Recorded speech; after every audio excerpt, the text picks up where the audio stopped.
Welcome to the Golden Feather. Grab a pint, a plate, and pick your seats. Your hosts Vertek and Chewy are back from their last adventures.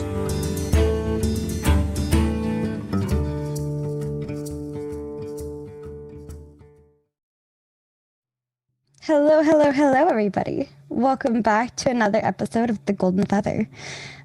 This is episode 63, and today is January 8th, 2021, and we have Yokai Theatre for New Year, New Yeet. Yeah. So, and then, of course, I have the one and only Vertek joining me as my co-host. Oh, hi, everybody. Hi. How's it goes? Long time no see. It's like we've been gone a while. Goodness. Man. It's like you've been gone a while. Oh, I gotta stretch. I think I've been in hibernation too long. It's about what it feels like. Except the hibernation being running around everywhere and doing way too much.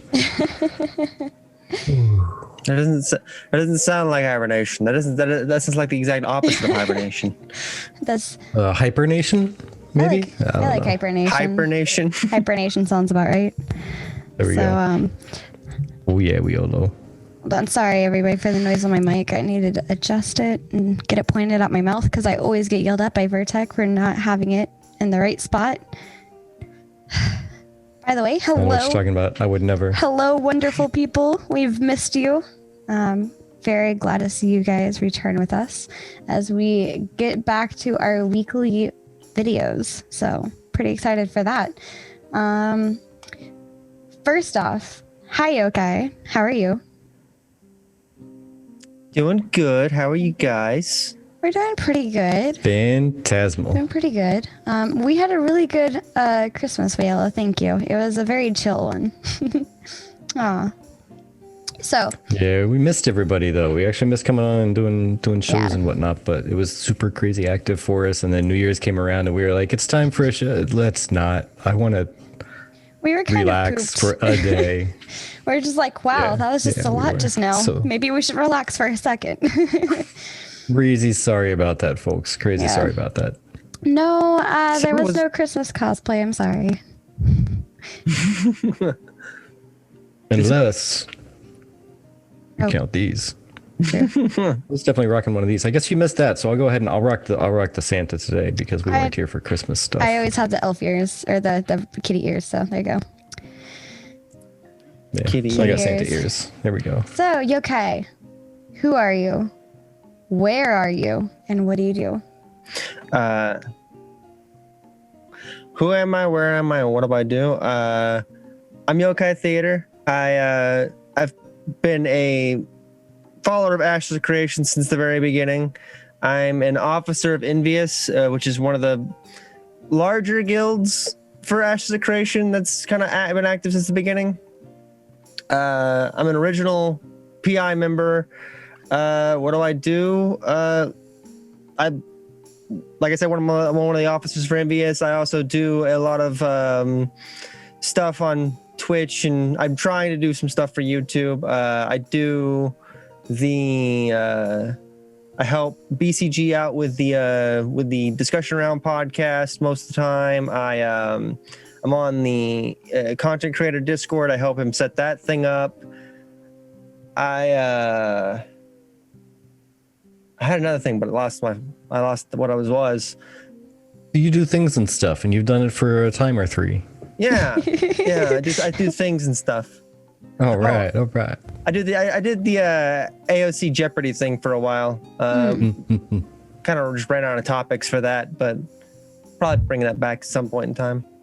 Yeah, without like super deep diving the wiki, it's hard to come up with a lot of new stuff. Yeah.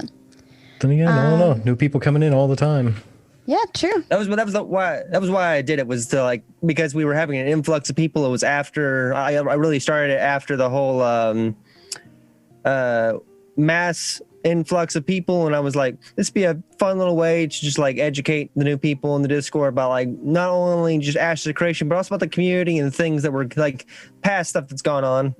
Like a lot of the memes that go on, the sandals thing, a lot of the events that have happened in the past. Yeah, those are fun, especially when we first had, what was it, APOC, and then there's that sandal that everybody had to go find, and nobody could find it for the longest time. That was pretty fun. Yeah. And then I found it because somebody else found it and showed me where it was. So technically, I didn't find it, but I'm still saying I found it. I'm still surprised it took, like, the way, like, when it was finally found, it was like, how did no one find this gigantic, just like a hole in the ground? Right. Well, to be fair, I guess it was, it was covered up by boards and stuff, and there were so many other dwellings that were half destroyed that, I mean, you could maybe pass it over. I don't think it would have lasted as long as if it were in the middle of the map, because it was on the edge. It was, yeah. People were like, they're just like searching, running past, looking out over the thing, and they probably didn't really look down at the ground for things as often. Yeah, it was on the edge of the map, and it was kind of out in the open, not in like one of the more densely populated areas. Mm-hmm. Like nothing around it. Yeah, that's fair. So I found you on Twitter, and you've given me your Twitch. What other social medias are you on? Pretty much. I have an Instagram. I plan on posting on it, but no, I haven't really done anything on it yet. I do have a Twitter, and then Twitch. I want to get some projects going for YouTube, but I haven't done that yet. That's probably my Twitch and Instagram in terms of social media. Okay. Yeah, I have an Instagram. I created it a handful of years ago, and I still to this day plan on posting something on One day. Yeah. Sometime.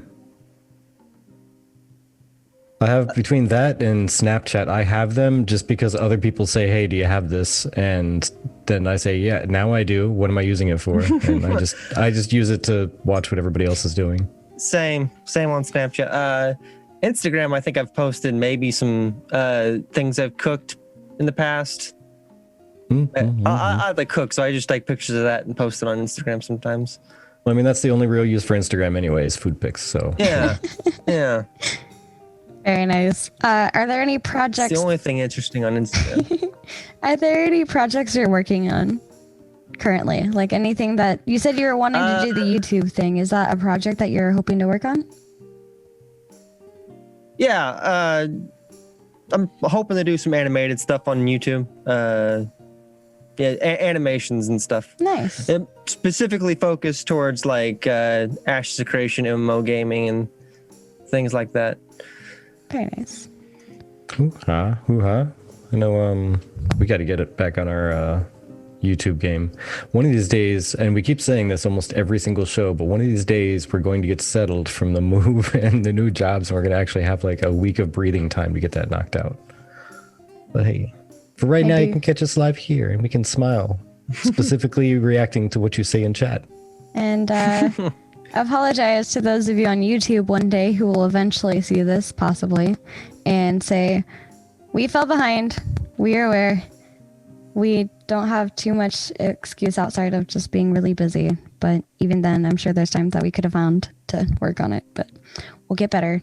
It's 2021. It's time for us to be on top of this. Hi, YouTube. Yeah, hi, YouTube, says Will. Deep in the future. Somebody on YouTube. I think the last episode... I think the last episode you guys posted was episode 40. Something like that. And you're on episode 63 now. Something in there. It's, yeah. I know we had on at least Maggie and maybe Toast since the last time we actually put one up. I think maybe both of them were after. So we're just sitting on those recordings. Whoops.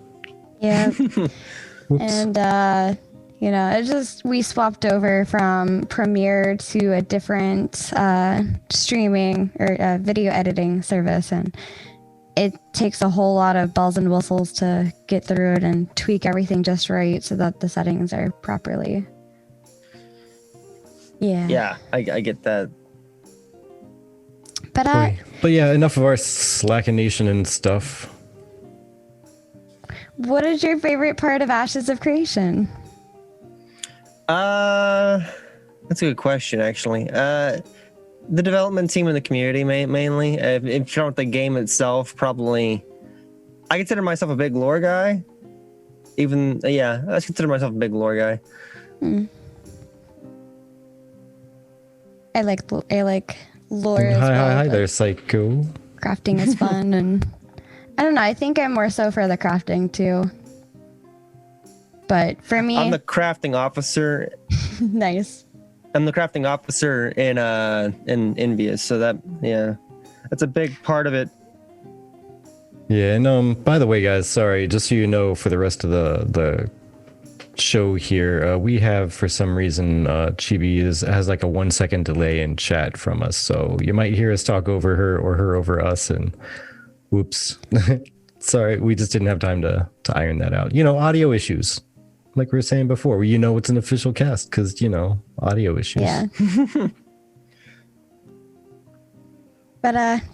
But anywho, the thing that drew me, actually, and I think I'll say this time and time again, I mean, if you look at the cosmetics, by the way, they're up for, I think, another 4 or 5 days because they were giving you free time for the holiday. So they said January 13th is when they're going to be swapping that out.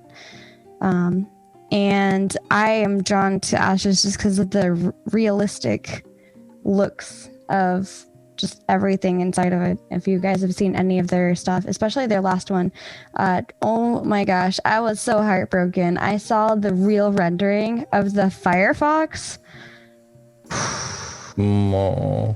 My heart I got that just one. melted, and I cried on the inside. That's always the case. So everyone, it was first started with the Pangolin. With Pangolin, I think was the first one monster or pet they gave us those 3D render of, and everyone was super disappointed they never grabbed that. Yeah. They were, I want that now. And they were complaining that we should get the 3D renders, but they have to work on the 3D. They just put the concepts for the sort of stuff, and then they work on it afterwards. Yeah, I think this has been said before also. The concepts are nice, but once you render it, it actually shows you what it looks like, and sometimes it looks way better than the concepts even did.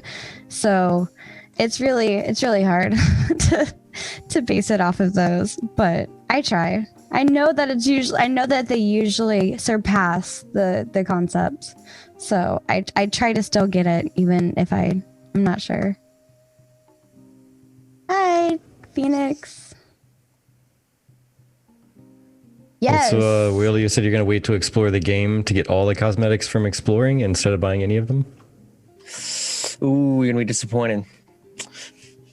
It's going to make me sad. There's some that I know I want. I have to have. There's some of them. Oh my gosh. You can't get all those. You can't get the store cosmetics if you wait and try to get them in the game. The store cosmetics are store cosmetic exclusives for that month. They're not going to be. They're going to have variations in game that you're going to see on NPCs, but you're not going to be able to get them in game. Gonna be disappointed about that. That makes sense, Willow. Yeah. Because there's some that you just have to get in their iteration here. It'd be really cool. The Firefox, but ice. I think that'd look really cool. I'm fairly sure. All right, so a while back, I think it was. I don't even know. No, I probably can't say that. Never mind. Someone's talked about doing an ice and fire version of a fox pet a while back. I'm pretty sure it was Fushi. Probably. I mean, I'm just saying, if they were to make an ice version of that, then it would have to have some kind of an inspector bundle to it, like an investigator. So we could be looking for the cold, hard fox. I do not doubt that they will. They make variations of all the animals, and since they have the two-tailed fox kind of skeleton and animations ready, I imagine they'll probably make some other variations of the two-tailed fox. I don't see why they wouldn't try. Making other elemental versions of it is just the most basic one you could do, along with other variations I'm sure they'll come out with. Yeah. I mean, it's gonna happen. We've seen it happen with a couple of the creatures so far, just with the elemental variations. So, listen, if you want me to fill up this podcast, get me on a rant about bears. Bears. Four tails, no feet. Oh gosh. But Oh geez. Tailwalker. It'll be like a Cthulhu of foxtails. So it sounds so fluffy. Well, all right. So in like Japanese lore, the more tails a fox has, the older it is, and like when it's 9 tails, it's like the oldest known of it, and then that's when they can start shape shifting and doing all that stuff. Naruto. Yeah, right. Hey, you ever watch? There was a show on Netflix, Death, Love, and Robots, or Love, Death, and Robots. Yeah, The Fox episode of that one. Yeah, I really like the Fox episode of that one. My favorite one of those. Great. Yeah. Getting off topic with that one. It is. I could talk about that. I could talk about that show a lot. Yeah. Okay. Well, talking about say foxes and maybe some stuff we'll see right away, and bringing back on topic. How about so there was a post on the forums from PhD Monster, and it's been something that pops up every once in a while. People talking about ways of keeping lower end content relevant. And I was kind of personally on that train for a little bit, like got to find ways to make it relevant. But reading through this, I found something else that swayed me. But before I go into that, what's your take on it, Yokai? What do you think about keeping lower end content relevant? Is that important, or is it different in this game, or just different altogether? Should it be kept important and relevant? I think it can be important. It's a hard question. I mean, I don't think it matters in AOC, just how AOC's works and how AOC's made. The node system, the area around the node levels up with it, and that changes the world entirely. So lower level content evolves, like the content in the world evolves with it. I think it'll just gradually level up as the node levels up. So I don't think it's really a problem in AOC. It could be. We'll have to wait and see. I do think keeping it relevant, I don't know. Some games it's just like so I understand where it's coming from. Some games it's like you're just blazing through content, and like sometimes you like a dungeon and it's like a low level dungeon. You never go back to it because there's no point in going back to it. You've already out leveled it, and you can instantly kill everything in there, and the loot's no longer useful to you. But you really like the mechanics in that dungeon, and you don't see it again. But for making some way of keeping that content relevant would be good. Yeah, well, it's like once the level cap is expanded over the course of like 3 expansions, then why should anybody hang out in any of the lower levels areas? Because just blaze through it during your level up experience and move on. Yeah, well, yeah. Go ahead. My perspective on this is relevant to whom? Because for us who have started from day one, it probably seems pretty irrelevant. But for the people that are starting at a later time and place, that lower level content is relevant to them.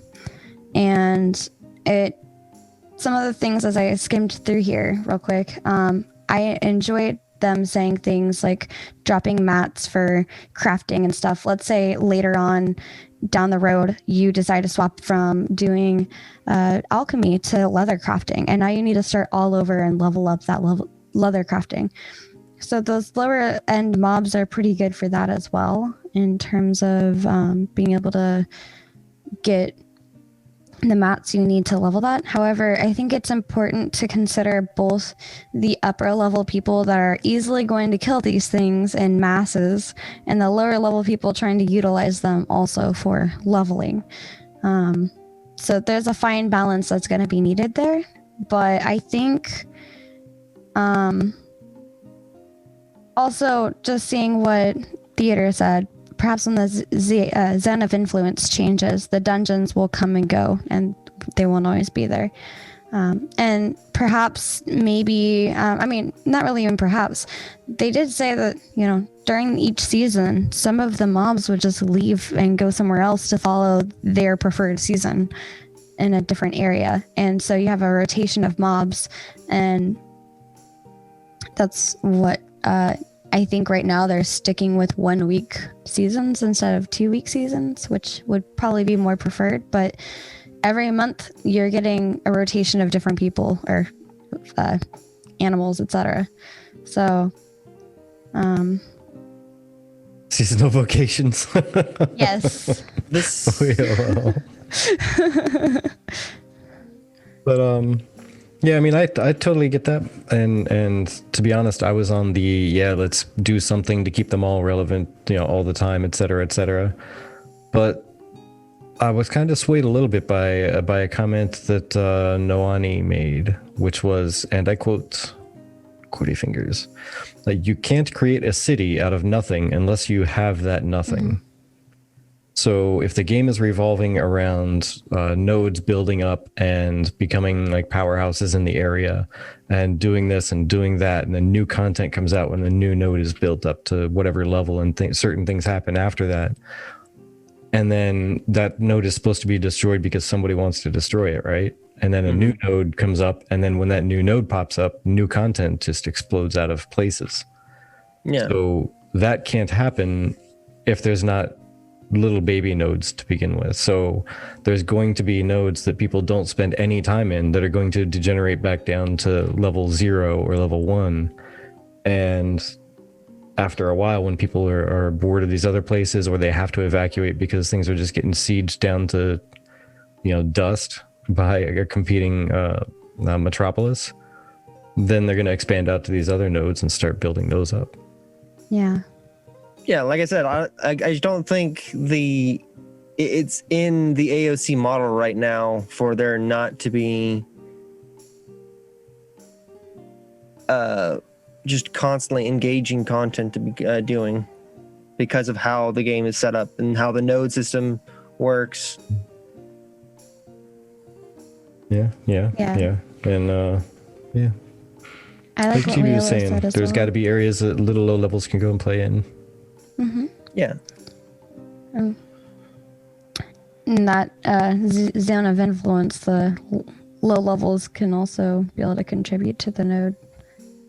So it's within the node's interest to have a few low level nodes so that the low level people have a place to go without contributing to a whole other zone of influence. True story. It's a different game, so any activity by any level player should contribute the same in my eyes.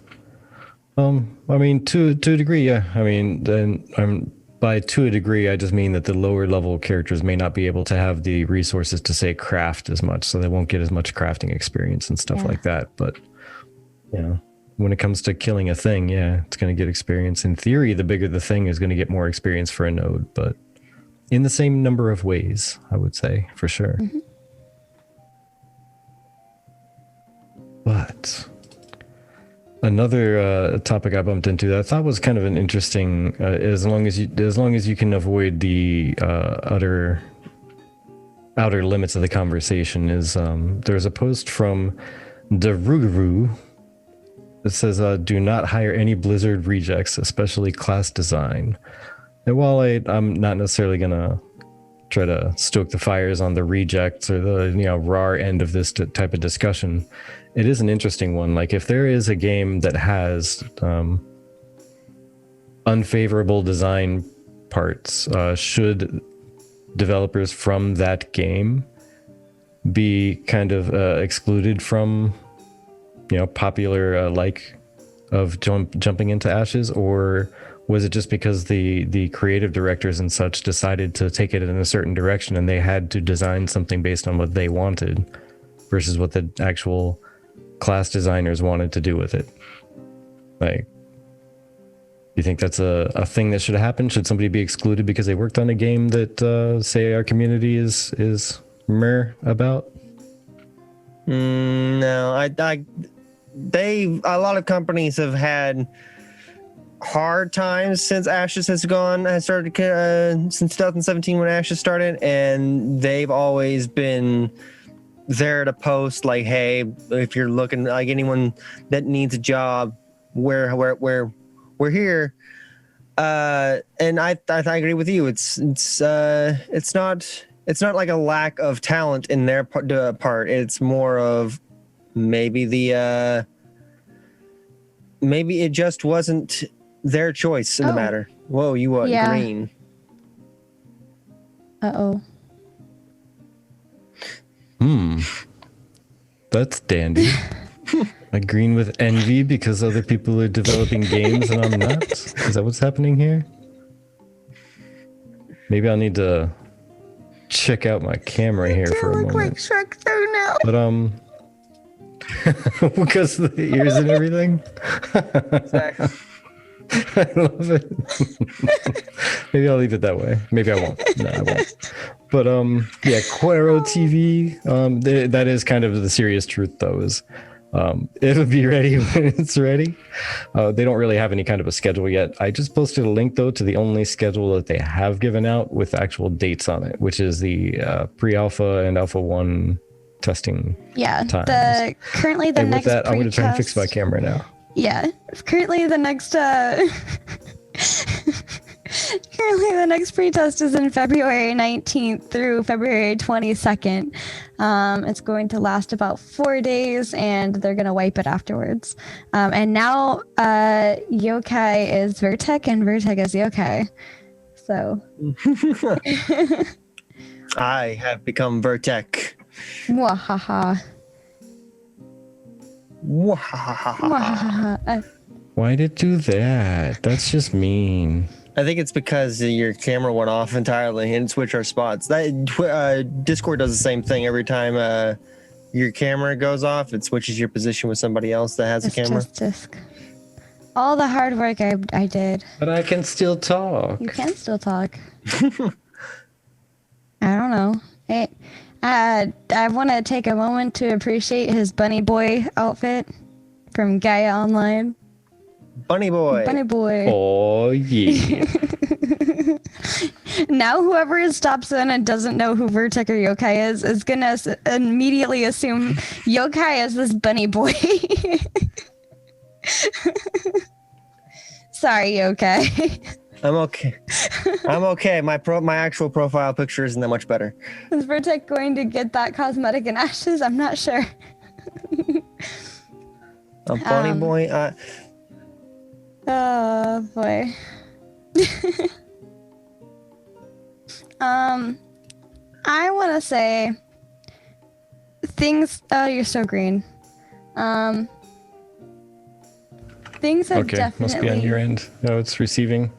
Okay. All right. I don't know. Well, here you go. I'll go ahead and I'll chit chat if you want to try and see if you can like.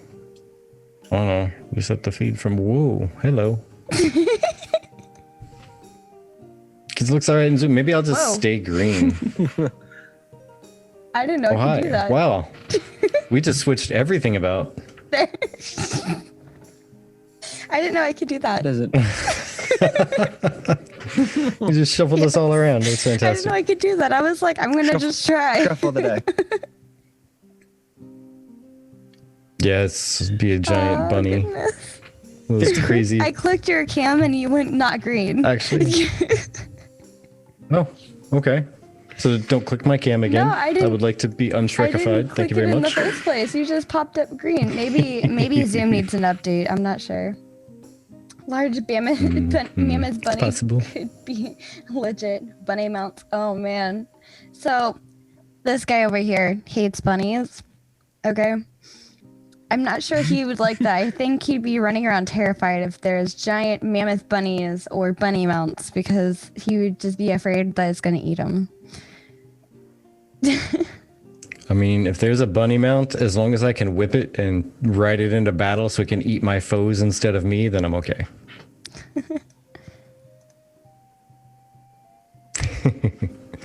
But yeah. The thing with the stuff and what we were saying about developers, some other game companies. Honestly, I think it should be more based on the individual, what they can come up with what they've contributed to games, like ideas that they've come up with or a task that they were given and how they completed it. Because it very well could be that there could be like a consensus or a requirement for a certain class or a certain thing to be a specific way, and the designers just need to make sure that they can make it happen like that. Yeah. I don't know. You never know how individual studios And work. honestly, But there could be just some things that happened where you ended up being brought into maybe some drama that didn't actually involve you, but because you're one of the bigger people, your name was included. So I think kind of like what they do with tech companies and coding, that you should offer some sort of test to see if the person themselves fits, what you're looking for.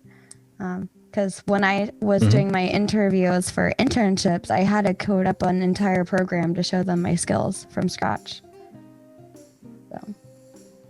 Yeah, I mean, it also very well could be that maybe different designers have different skill sets. Maybe one is really good at coming up with the ideas and the general sketches, but they can't deal with the final details, the small little details. And maybe somebody else is better with the finer details, and they just need somebody to give them a general idea for a system, and then they can start doing the details to work out how exactly it's going to work with everything else.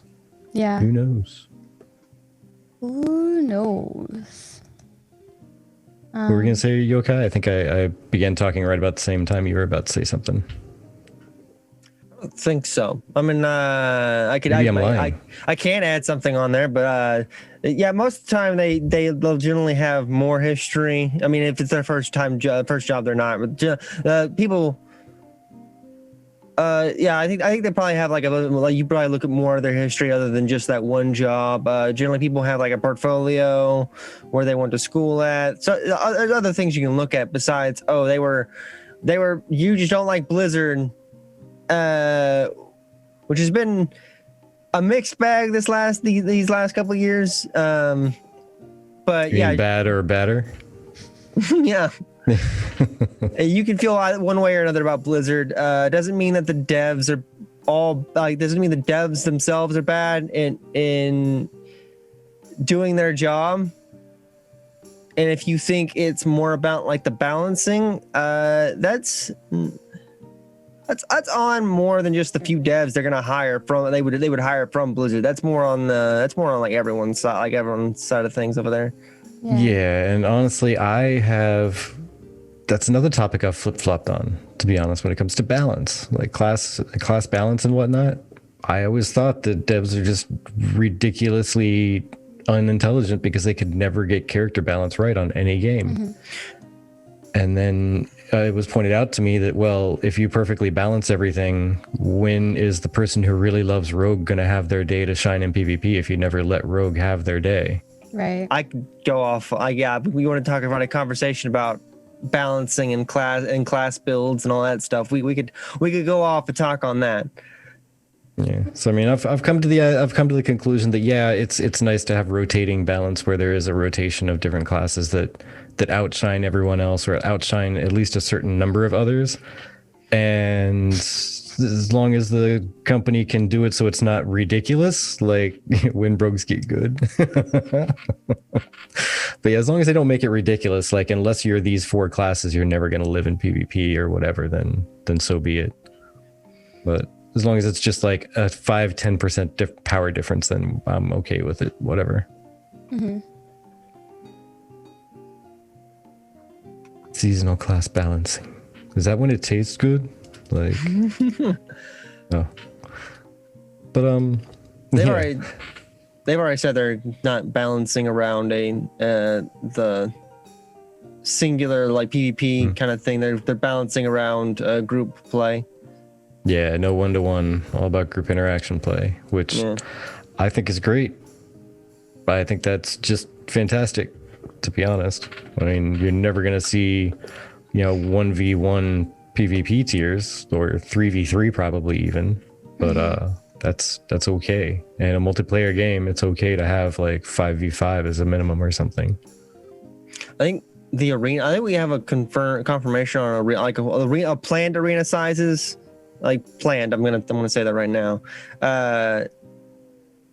And I do think they go to those lower numbers to where like the actual like metas and like more powerful classes will become a thing in like a more structured PvP arena type play. But in terms of like open world PvP or like the larger scale stuff, there's they're planning to structure more of the class balance around that kind of stuff. Mm-hmm. Which is, like I say, it's a good thing to balance around the bigger parties, and it's something that you don't really see in other games. They do a lot of the PvP, like the small group 1v1s and 3v3s for tournaments, which I'm terrible at 1v1. I hate to say it to anybody trying to get me on their PvP team, but if I'm the last man standing, I'm going to be the last man on our team that dies. If I end up somehow lasting to be the last man standing, I will be the last one to die. I will not survive that encounter, almost definitely. But that being said, it'll be interesting. It'll be fun. But with how much they're putting player agency in a lot of stuff, I wouldn't be surprised if some people just come up with the idea to start doing like player run tournaments. Yeah. Just offering up their own prizes and having their own like 1v1s and 3v3 tournaments.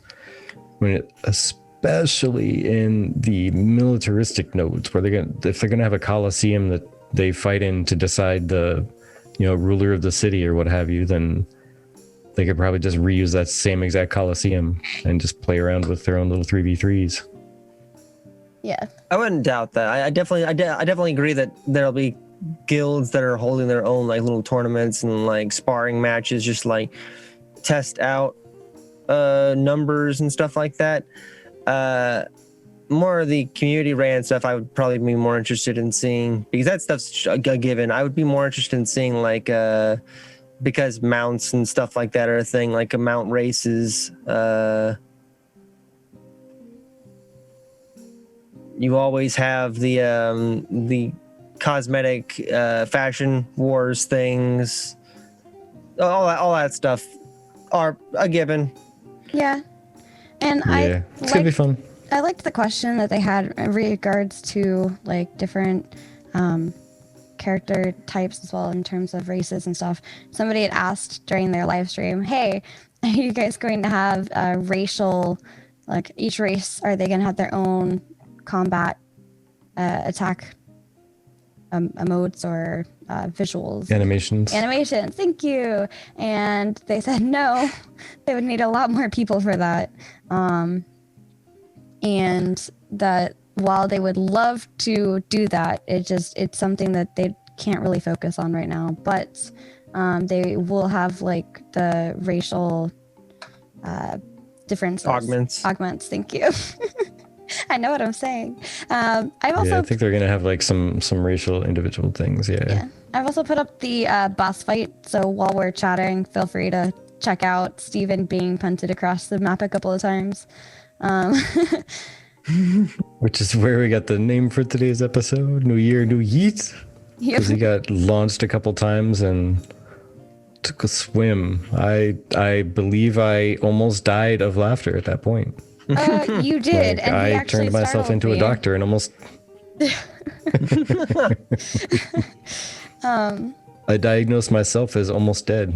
Wayla says, I prefer to pick dwarf because I like dwarf, not because it does the best damage on a class. I agree. And actually on that note, they did say that they were listening to a lot of feedback and they did buff up dwarf a little bit more to look like your typical dwarf look. So yeah, I think the Dunir are your typical stereotypical dwarf, and the Nakua are your Samoan dwarves, the Islander dwarves.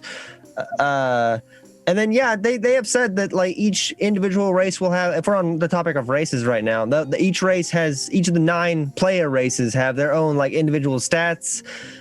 Size, like the racial size will determine race health pool. Like smaller races will have, because they're smaller to hit, will have a lower health pool. Larger races, because they're easier to hit, will have a larger health pool.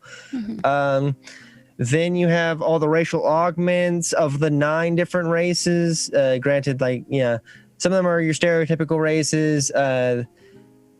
It'd be interesting to see how they tackle the Tolnar in terms of like stats and augments. Then you also have if you're just looking at the cosmetic side of things, then you have the racial skins, which are going to be like, they're going to have the same stats and augments as playing the race you chose at creation, but they're going to have, cosmetically, they're going to be their own specific race. You're going to be designing them how you want them to look, and then they'll have, like, when you put cosmetics and armor on them, they'll have their own racial style. Yeah. Yeah. And see, well, to kind of catch up a little bit on chat there. Vale, Miss Warden, that's exactly the best race. Just saying. Vec, it's the only one you need to look into, to be honest. But no, that's one I'm most interested in as well. And about the dwarf thing, because it does the best damage, prefer to pick them because you like them, not because they do the best damage.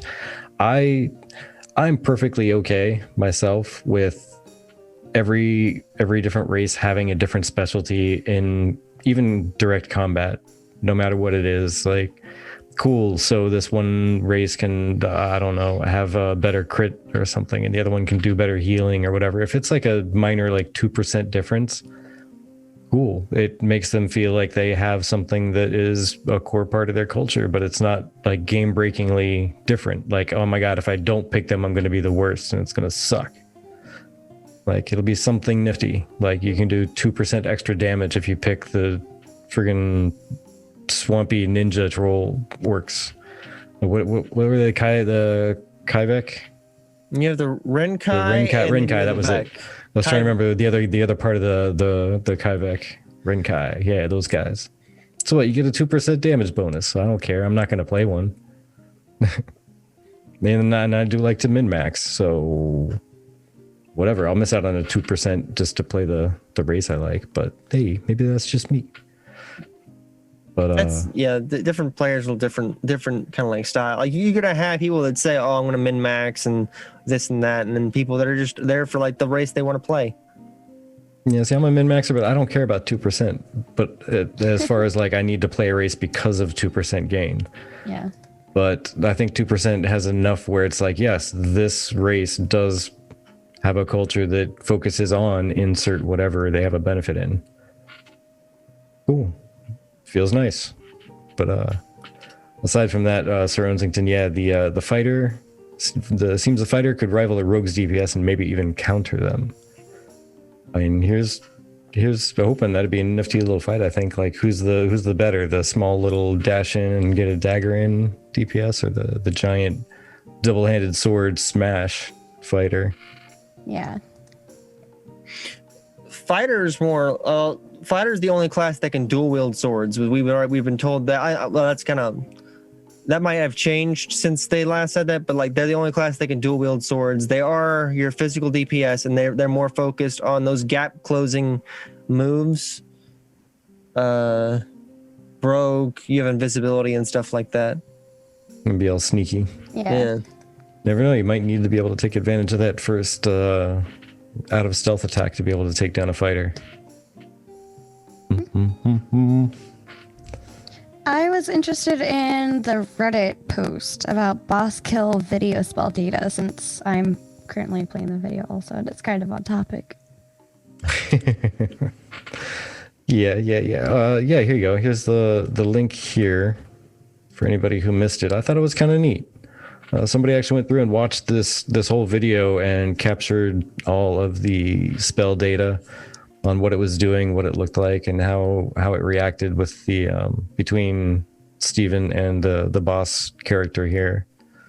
And they kind of compiled the whole as it is currently data on that, which, you know, it's going to change, but it's still something interesting to take a look at as the current state, and then watch what it's actually doing to the boss there.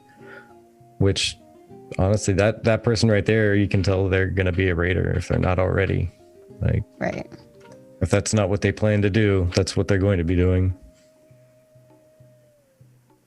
Forgive me, I am actually working on something to try to make the chat a little bit easier to see, while also displaying some of the cool nifty stuff. So here's what I've kind of come up with. Kind of allows you guys to see the cosmetics while we're chatting individually, and then also the chat on the side. I thought it might look a little bit better. I was having a hard time reading it. I was like, what does that say? I don't know. Too small. Yeah, so yeah, I think it looks good. Yeah, Sir Unzington, sorry, I don't know much about the fighter thing, mainly just because I'm not super interested in being a fighter. I'll probably try it, but it's not something that really draws my attention. The Mortal Kombat Scorpion Chain Grab, is that something that the fighter actually gets? Because I know that was supposed to be a tank skill as well, like pulling enemies towards you and taunting or something. So with fighter, like with all the classes and classes and secondary classes and augments, I have to explain this to a lot of people all the time. You're getting your main class, and the augment is just like, you're not getting new skills. You're just augmenting your existing skills with skills that you already skills the other So a fighter will have a charge. You're gonna have your fire charge if you mix it with a mage. Teleport teleport with a mage. With a cleric, it might do restore mana or restore some health when you charge into them and knock some health out of them and absorb it yourself. You're not getting new skills, you're not making a brand new class, you're just augmenting your existing class. So, and we're if you're in terms of like what skills a fighter would have, we're supposed to be getting fighter. I think they said by the time the NDA test comes out, they're supposed to be introducing 2 new classes, and fighter's one of them. So we'll see what classes they have in the alpha, but that doesn't mean like that's their set kit. Like fighter focuses, from what I understand, from what I remember, fighter's supposed to focus on those gap closers. So they might get the Scorpion Chain get over here. Yeah, the thing that's negative though is that I think Steven said every class will have a movement-based skill. Yeah. So there's like Blink for mage, which is either a gap closer or a gap maker, like a getaway blink skill. But if the fighter just has something that closes gaps where you have to have, say, a target and you launch at it, then that means they don't have a getaway movement skill. So when they get into combat, they're stuck in combat until something else leaves. So that could be the downfall of that, is maybe they don't have a way to get away. Unless you can use the charge freely. Yeah. I'm just messing with the parchment in the back. It's not turning out the way I was hoping it would. Oh no. So I'm apologizing because it went white live for a second. On Twitch. Yeah. Oh yeah. It went white for a second and it was really hard to read anything and I felt bad. So I don't know. For me, I know that they keep showing us new things that the classes are going to be able to do, the skills and stuff like that. I think I'll just kind of wait before officially taking my final decisions on things, like my final opinions, for when they actually show off like what the class combinations are going to look like. As an example, I know that's 64 different class combinations to go through, but I'm gonna have to, as Wayla says, I can't really assess it properly until it's all in place. Yeah. I really enjoy the aspect of going through and, for lack of a better word, I don't know what it's called right now. I'm brain farting so hard. I don't like this. Theory crafting. There we go. You can do it. For lack of a better word of theory crafting, I think it's interesting to have ideas of what these things might do based off of what they told us initially from the get-go. Like, I think it was back in 2017 in the fall when they were talking about what these augments might possibly look like. So. Yeah, and see, one thing I can say without the whole game being put together and in place is that watching this boss fight, by the way, I'm really happy to see so many different mechanics and different things coming into place with, this is the first, maybe probably not even like full iteration of it. They probably just have it in place just enough to say, hey, test things. Yeah. Not necessarily the full encounter, but just a few things in the encounter. Yeah. That's a thing I've heard from a lot of people, is that they're happy that this is like the first time we're seeing like actual boss mechanics, other than like just the stereotypical, oh, you get into a percent of health, he spawns in some ads. This is the first time we're actually seeing boss mechanics. Yeah.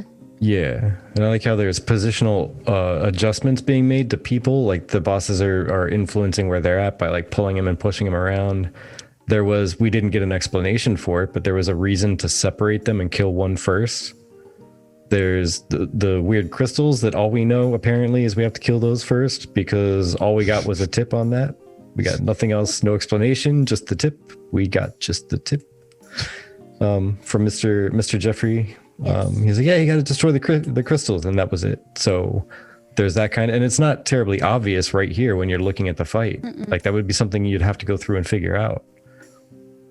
It's not like, oh, stay away from my crystals or anything crazy like that. It's just, hey, you got to kill them first, destroy them. Yeah. And there's some ground effects that are appearing before you take damage, and some that aren't. And yeah, I really like the variety of stuff that they're putting into this early encounter. I like how he's like lashing himself around the boss, kind of. It's an interesting ability. I think, is that like kind of like the tanks jumping in towards them somehow thing? I don't know what it's called. No, I think that's the boss. I think that's the boss. No, he's playing a cleric, I believe. No, he's playing a mage. He's playing a mage in this. But I think that's the boss's pull, and he's just flying across, like he's flying past the boss sometimes. Okay. That's not like the mage's movement. Okay, gotcha. And now what I can't tell is if that's on accident, like there's a bug to it, or if that's actually on purpose, because they're fighting like he launched off the screen. Yeah. Or if it's on purpose because that was the something of the land. Yeah. And maybe you have to stay close to it because the farther away from him you are, the farther you get launched. Yeah. Maybe that's a key component to that fight. And that's why you need to keep the land guy far from the sky guy.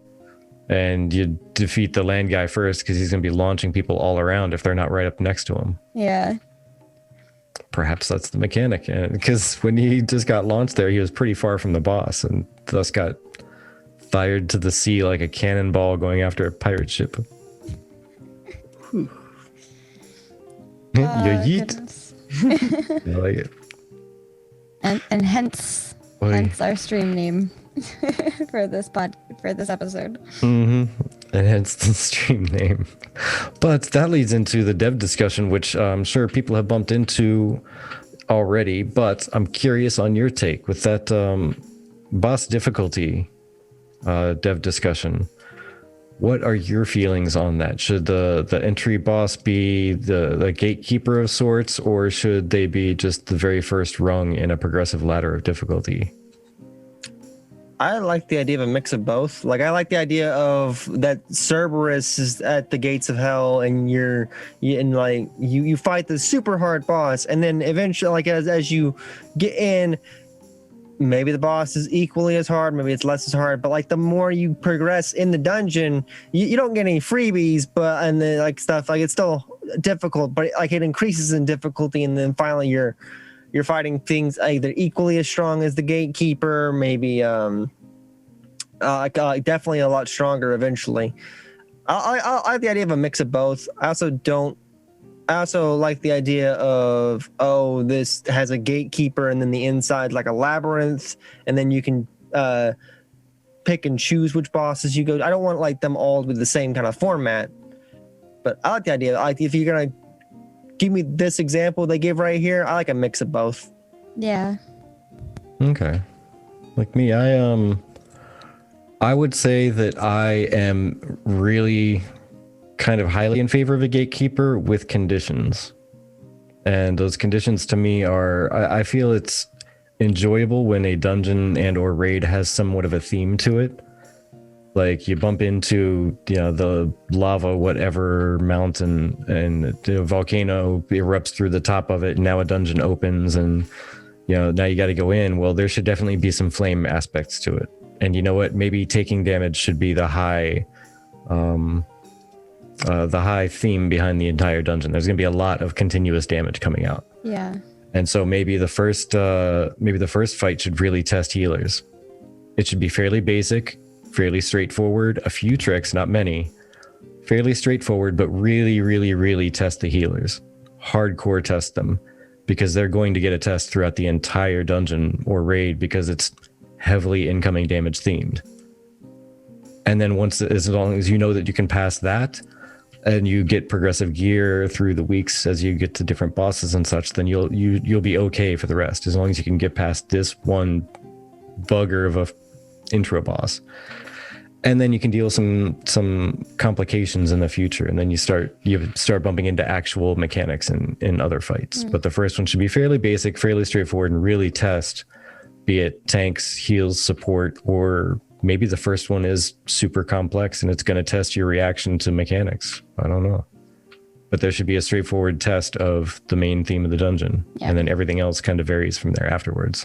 Yeah. And I'm just going to pop back over to the main background here. And yeah, I think that's really important. The thing I said last time was I thought it would be cool if the gatekeeper ended up being the final boss, and that the final boss was gatekeeping his territory in a test for you. And once you passed his test, before you kill him, he runs away deep into the dungeon or wherever. And now you have to venture your way to find him. But the next time you find him and fight him, then he shows his true power levels kind of thing.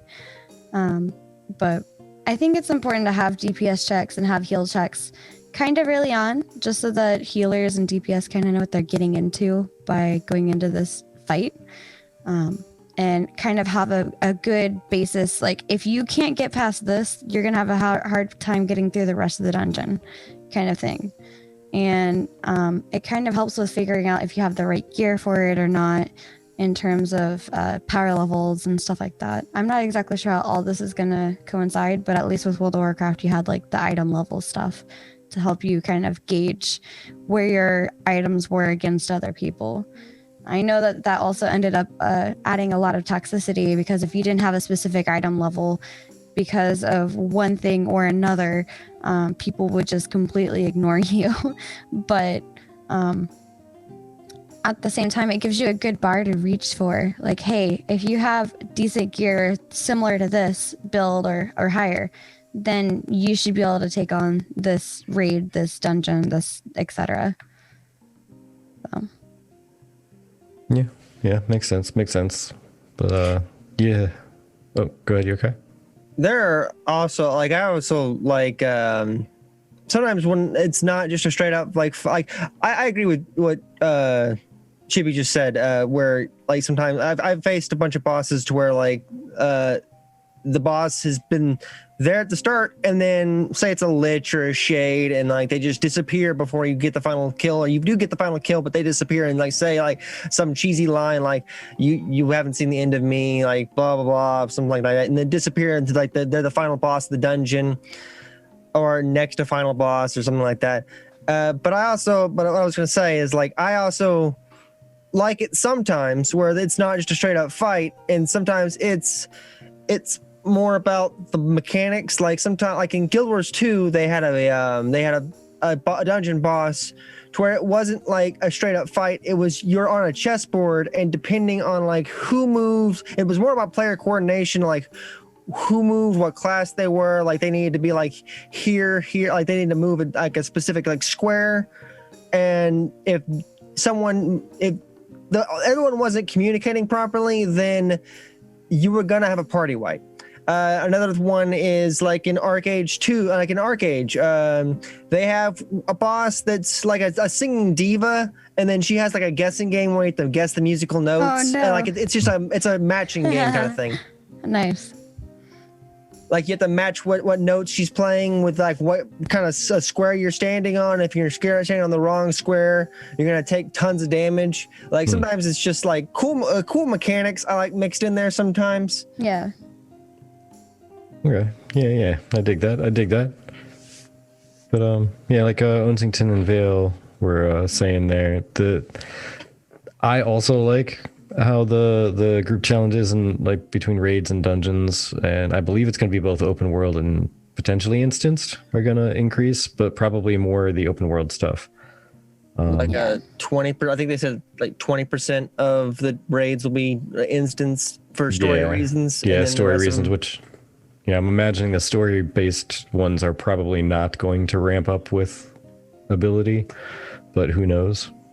Because if they're mainly instanced for story reasons, they may not make them ramp up, so people don't just sit there and repeat those over and over. But who knows? Who knows? I imagine at the beginning they'll have something where you can select like what difficulty you're going to dungeon. Like they'll have like your standardized mode and then your challenge mode or heroic or something like that.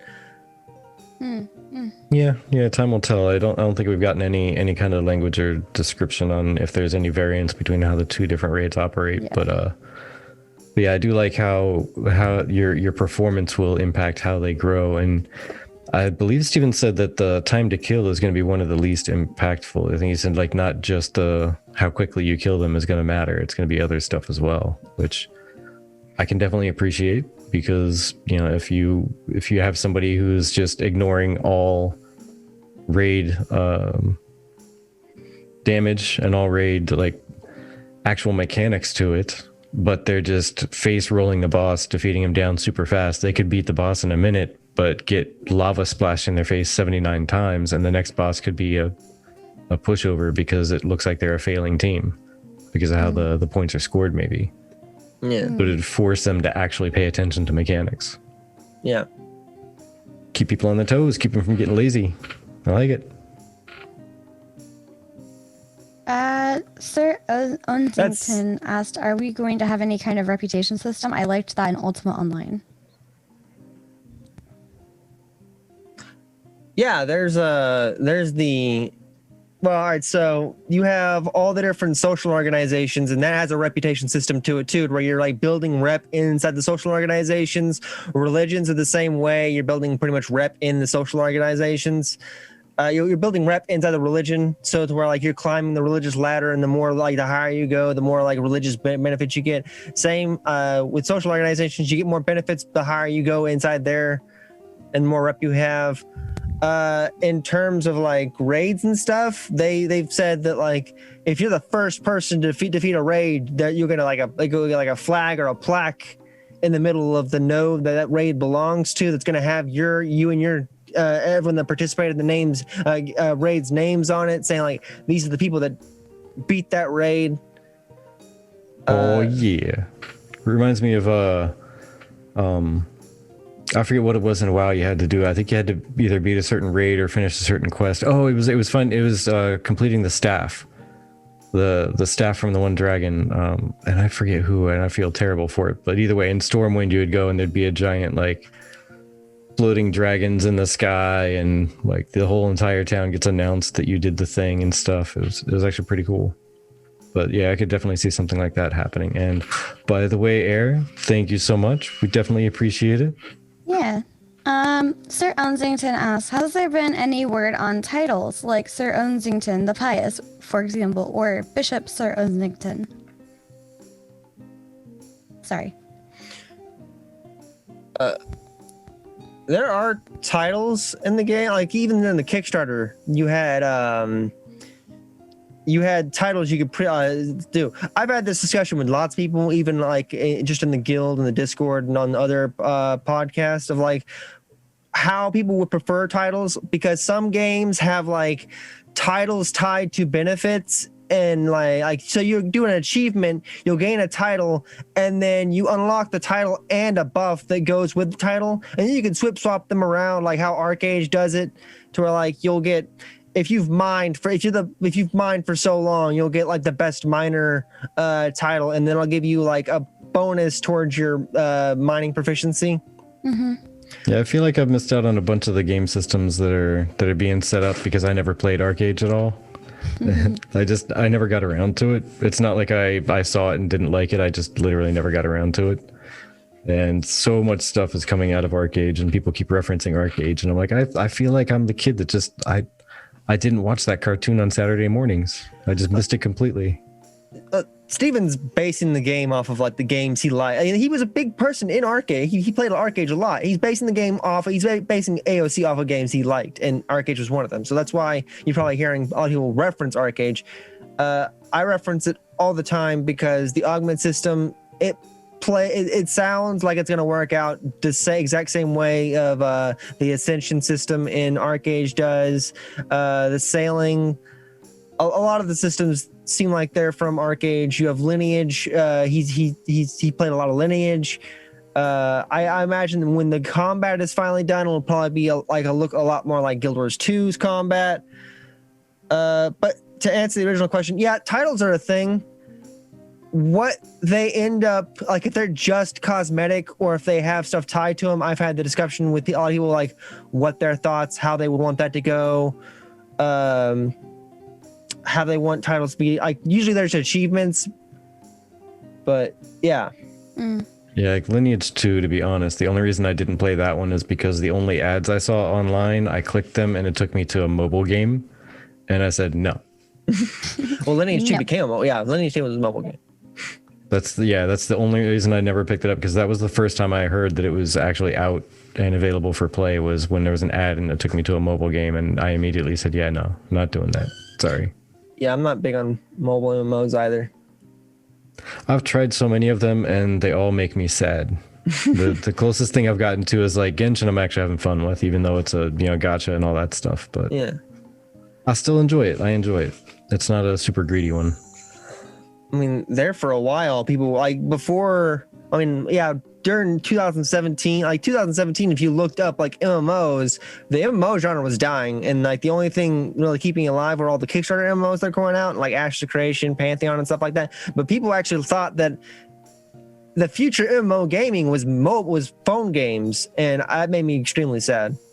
Don't you have phones? Yeah, I don't know. I just can't get into the mobile MMO thing. Like, I need to have a decent sized screen. I need to have room to explore, like a building, or not a building. Jesus Christmas. A world feels much bigger when you're looking at a monitor in front of you and you have like tools to do things, and you can see a big screen instead of like on your phone looking at it going, yeah, it feels so expansive. No, it seems smaller and more limited. Yeah. So, there's some fun fan art. I'm sure people have kept up with. Yeah, I'm working on that real quick, actually. Yeah. I don't know, Sir Enzington, if you haven't tried it, Genshin, actually, I like it. It feels like an anime version of the Switch Zelda game.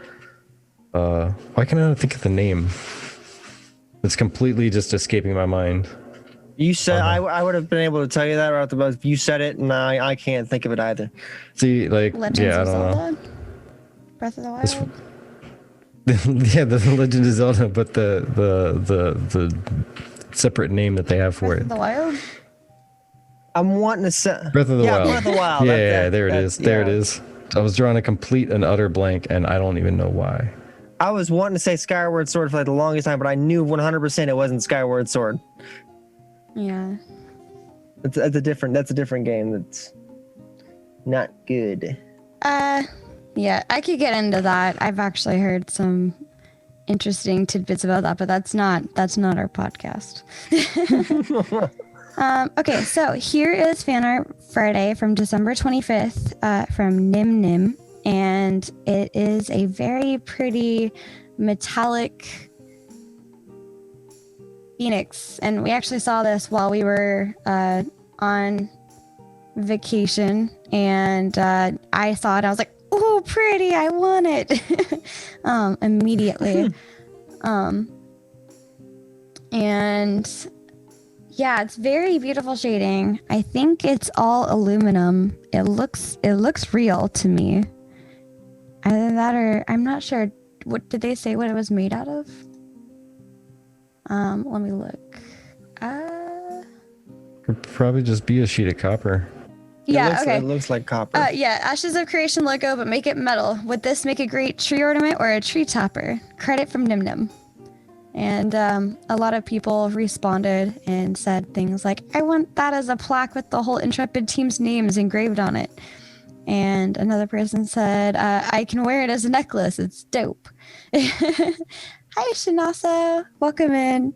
Somebody else. Depending on how big it is. How big is it? I'm not sure. But somebody says, I don't know. It seems very heavy. You need a strong tree that drink its milk. And yeah. Yeah, I could see that just exploding out of the top of a tree. Yeah. So what's this? It's amazing how there's fan art before the release of the game. And somebody says, hopefully the Phoenix's flames don't burn the tree down.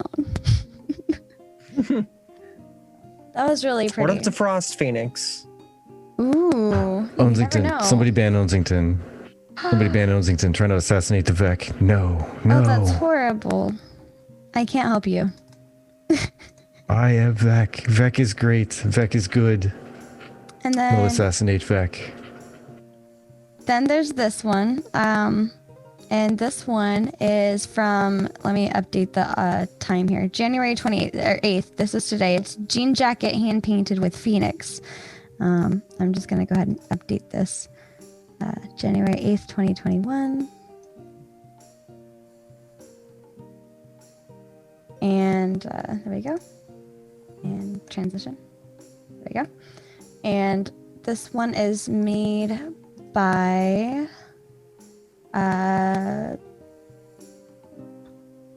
First Precision's wife. And they said, check out this glorious jean jacket with the Ashes of Creation Phoenix, hand painted by First Precision's wife. Should we make an in-game version of this?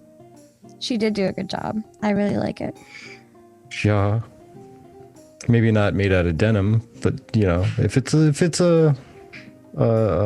this part lore valid cloth for sure. Yeah. Yeah, they're not big on like the out there kind of like non immersive kind of things. Yeah. And then I think we chose our own Fan Art Friday thing. Just another thing that we saw and thought was really cute. Let me just grab that up. I'm ahead of time fixing the text so that it doesn't credit the wrong person. But this is so pretty. And can you talk a little bit about this one for tech?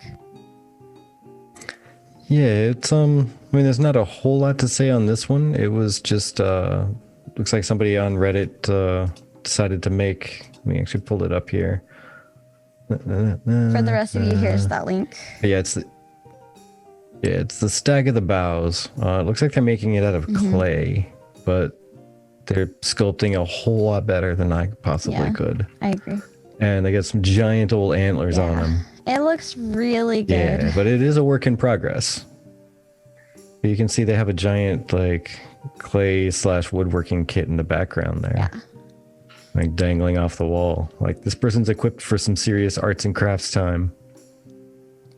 Indeed. Taurus Trades. Curious. You know what I didn't do is I didn't look at their user profile to see what else they do. Oh my gosh. Uh-oh. They apparently like cows because they made cow covers for their keyboard keys. They're little cows. Oh my gosh, it's entertaining. That's adorable. I gave you guys if you like moo link. cows, then definitely check out the user the user profile there, because they have a bunch of little pictures they made for the keyboard. That's cute. Oh, people and their art skills that are so much better than anything I could possibly do if I tried my hardest. If you scroll down. That's not true. Oh. Oh, thank you for the well wishing or the encouragement, but no, I have no artistic skill. Art is 90% practice. 99% practice. If you scroll down, they have a teapot that has a cow on it filled with those little cows. It's very adorable. They like cows. They do. Holy mackerel. And for those who like Ichigo, there's also one for Bleach. Like there's an Ichigo clay thing. All right. But yeah, go check them out. enough of that. We have varied quite far off the beaten ashes of creation path here. Yes, we have. It's okay. So, it's about time to start winding down here, but first, Sir Yokai. Yeet. Can you tell us what your favorite thing that's come out of either the last live stream or the last month of just interaction and communication from the Intrepid team? I can't because I'm PI and I'll be breaking NDA. I mean, that's a fair answer. But the live stream was good last December. Like we're all waiting on the director's letter to come out. Community interaction, I think, was good this year. It'll be hopefully everything with COVID ends and they can get in their studio and then Margaret can finally get her stream, like the streaming setup she's been dreaming of for the past 2 years going. Yeah.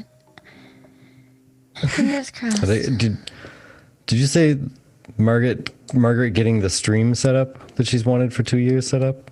Yeah, because like in the new they got the new office that they've had. Oh wait, you're talking about in the office, not okay. Yeah. For some reason, I think my brain blinked real quick because I was thinking like you meant like at her house, and I was like, wait, haven't you seen the pictures of her streaming setup? It's amazing.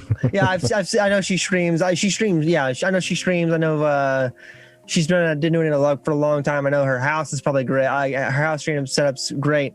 But like they've had the office for a year now. They have expansion rights, but they haven't gotten to move into the office because of COVID. Yeah, and it's just like major block. Yeah. It's kind of almost a crime, but yeah, that'll be nice when they actually get to set up and purpose an area for doing these live streams and not just kind of set up whatever they can to fit in a corner because there's 9,000 people in an area that's supposed to house like 50 employees or 40 employees at most.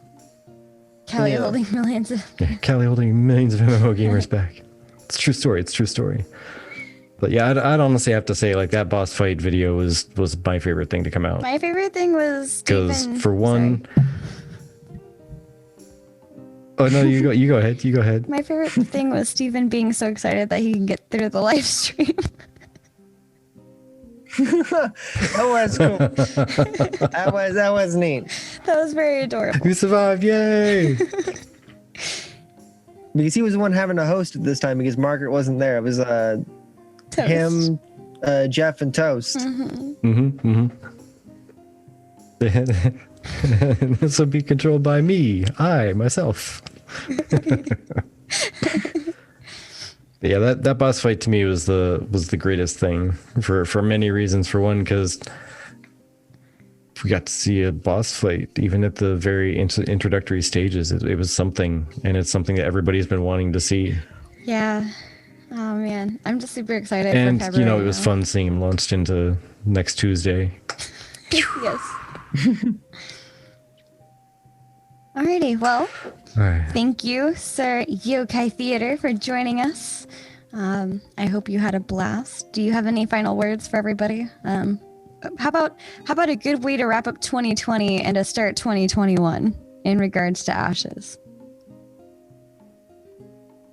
I don't know if you want 2021. 2020 wasn't good, but 2020 is not starting off that great either. But yeah, thanks for having me on. It was fun. I was going to say some cool other stuff and do a lot of jazz hands, but I don't remember what the hell it was.